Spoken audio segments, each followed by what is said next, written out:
Reading may not be what we normally think of when we think of peak performance, but it is one of the most accessible flow states for most people. And we reach the flow state when action and awareness in our life merge, and it brings about this peak experience for us. But the problem is that in a world where our attention is pulled in so many directions and we can be distracted with just a quick glimpse at our phone, it's become harder and harder for people to even sit down and read for a few minutes, let alone get into the flow state. And this is a big problem. So I want to talk about a few of the ways that we can get more flow out of reading. But first, why is this important? As I mentioned, the flow state is a peak experience that we can get in our lives that's rather accessible once we know how to get into flow. Because action and awareness merge in the flow state, we experience this as deeply meaningful. When we go through our days just punching the clock and watching each hour count by, it's not really living up to our full potential and experiencing the most out of life. When we're in the state of flow is when we're able to really get the most meaning and fulfillment out of our lives. And that's why it's so important to find different ways to get into flow, but especially something that is really accessible for most people, like reading, is one way we can get into flow more often. And whether this is going to be your ultimate flow state or that thing that brings about the most joy and fulfillment in your life is not the point, but training up our ability to get into flow by learning how to do that when reading books is something that's going to carry over to those other more peak experiences of our life. So the first thing is we have to get rid of distractions.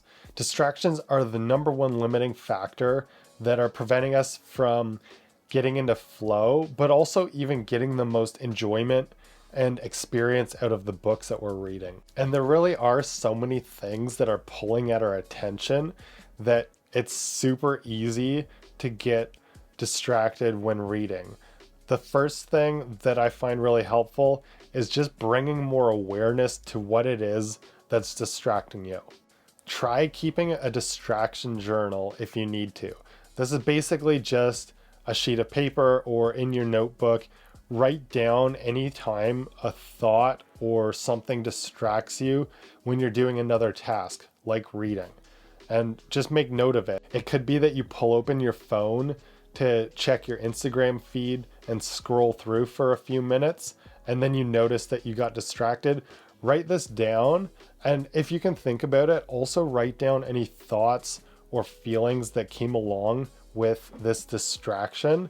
It's going to help you to bring more of that awareness to these distractions, which will allow you to avoid them more in the future. The more that you can recognize and resist these temptations from whatever it is that's distracting you, the more time you'll be able to spend reading and ultimately get into flow. If your primary device for reading is your phone or a tablet, then you're going to want to set up the focus modes or put your device into do not disturb so that you don't have any notifications coming in when you're trying to stay focused on reading. And I talked more about reducing distractions on your phone in this video here. If you want to check out some more tips on how you can eliminate the distractions that are getting you so addicted to your phone. Now, I will say that trying to use your tablet or phone as the device that you're going to read on to get into flow is probably the toughest way that you can go about doing it. It's just so easy to just swipe up on the screen and pull up a different tab or app whenever you are distracted or not fully engaged. And so I don't really suggest going this way. This is one of the reasons that's going to lead into the next point, which is using a dedicated Kindle as your reading device. Realizing that the world is riddled with tempting distractions always close at hand is why I consider the Kindle to be a lifesaver for me. It's so much easier to stay focused on reading the words on your page when you can't just close out and open up a different app You don't have the paper pages flopping over. You don't have to try to fiddle around with your hands to keep the pages open. It's always perfectly open and on what you're reading.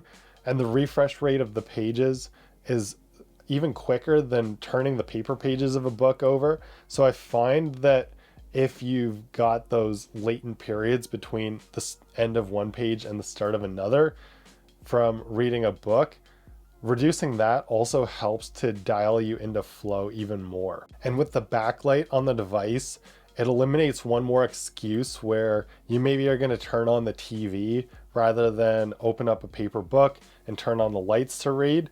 With that backlight and always being able to carry the Kindle anywhere you go, it just allows you to get in even more reading time. But it's not just about more reading time. There are a couple more considerations that are really important when it comes to finding flow in the books that you're reading. The first one is setting clear goals when you're reading. Clear goals are one of the tried and true conditions for getting in the flow state. You want to have something of an objective for your reading session in order to get through, and that's going to help to drive you into flow while you're reading. And there are two main ways that we can satisfy the condition of getting into flow with reading. The first one is length of time. Know that it can take between 10 to 20 minutes to drop into a flow state, and use that as your marker point for the length of session that you're going to read for, especially without any distractions. Anytime that we are distracted, it basically resets the timer on getting back into flow. Although we may not be fully pulled out of it, we still, if we want to stay immersed in the deepest flow state, it's without any distractions and with complete focus. So give yourself that 10 to 20 minutes at least to get into flow with a reading session. So I suggest setting a timer for yourself, or at least giving yourself enough time so that you can even get into flow if you're going to use this time-based approach to your goals. So setting the goal of the number of pages or chapters to get through during a reading session is the other main way that we can use clear goals to get into flow.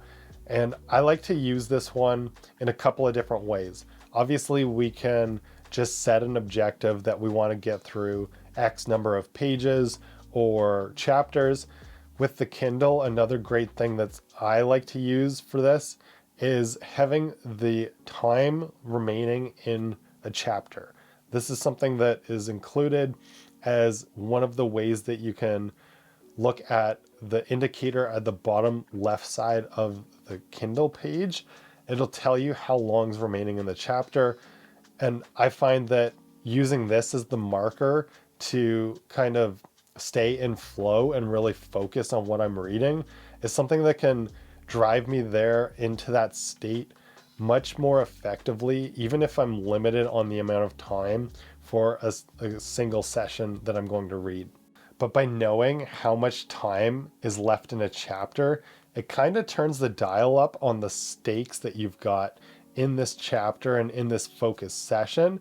And that really helps you to focus and stay in it so that you can find your flow. And using your phone or tablet, there is one other condition that we can use, which provides us with immediate feedback and helps us to stay in flow when reading. And that's using the reading pacers. The Kindle app particularly has reading pacers that you can set up. So it's going to continue to keep the page scrolling with a line that's indicating where your eye is following. And this is something that can help you to push the pace that you're reading at and increase the speed a little bit, which is going to increase the challenge level as well so that you enter into the flow state more readily. But it's also something that can help to level up your reading and speed reading ability. Now, I'm not the biggest fan of speed reading. I like to take notes and read very deliberately, and I've never found a benefit to trying to read through just more and more information. I'd rather digest it at my own pace. But this is something that you can do that's going to help you to enter the flow state while reading in a different style. Now, the final tip that I have for you is about novelty. And when it comes to flow, another trigger for the flow state is novelty. So if you're struggling to find flow with whatever you're reading, look for things like fiction that has a lot of novelty to it. Fantasy and science fiction novels are great examples of this because there's a lot of newness, whether it's new worlds that you're exploring or fantastical subjects. This can really embellish the environment of the book and help to stimulate our brain and get into the flow state more with a lot of novelty involved. And that novelty is going to boost dopamine, which is an important chemical in the goal-directed behavior of the flow state. The other advantage of this is that dopamine boost is going to help to reduce the temptation to distract yourself because you're already getting a fix of that enticing and motivating chemical with whatever it is that you're reading, and you're really engaged in it. So by feeding that novelty with the book that you're reading, you're less likely to turn to other sources for newness, and it'll allow you to stay focused and in flow with reading.